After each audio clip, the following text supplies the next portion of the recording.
சிறகடிக்க ஆசை சரியில்ல. அடுத்து வர எபிசோட்ல நம்ம விஜயா ரொம்பவே கோவத்துல இருக்காங்க.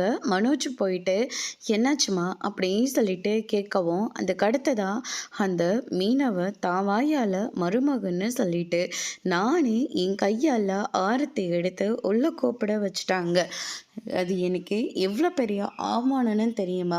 ஆனால் இதுக்கு எல்லாத்துக்கும் காரணம் அந்த ரோகிணி மட்டும்தான். அந்த பார்லர்காரியை நம்ம சும்மாவே விடக்கூடாது அப்படின்ற மாதிரி சொல்லிடுறாங்க. உன்னையும் அவமானப்படுத்திட்டாங்க, என்னையும் அவமானப்படுத்திட்டாங்க. அவங்க யாரையும் நம்ம சும்மா விடக்கூடாது அப்படின்னு சொல்லிட்டு விஜயா சொல்லிக்கிட்டு இருக்காங்க.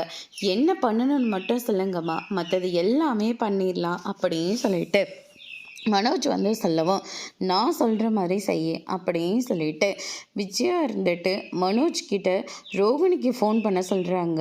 மனோஜோட நம்பரை பார்த்தோன்னே ரோகிணிக்கு ரொம்பவே சந்தோஷமாக இருக்குது. சொல்லு மனோஜ் அப்படின்ற மாதிரி சொல்லிடுறாங்க. நீ எனக்கு ஃபோன் பண்ண மாட்டியா அப்படின்னு சொல்லிட்டு எத்தனை நாள் காத்துட்ருப்பேன்னு தெரியுமா? ஆனால் இப்போ தான் உனக்கு எனக்கு ஃபோன் பண்ணணுன்னே தோணுச்சா? நான் சொல்கிறத மட்டும் கேளு. நான் சொன்ன மாதிரி நான் சொல்கிற இடத்துக்கு உன்னால் வர முடியும், எங்கே வர சொல்லணும்னு சொல்லு, நான் எப்போவுமே உனக்காக காத்துக்கிட்டு இருப்பேன் அப்படின்னு சொல்லிட்டு ரோகிணி சொல்லிடுறாங்க. அட்ரஸையும் சொல்லிடுறாங்க.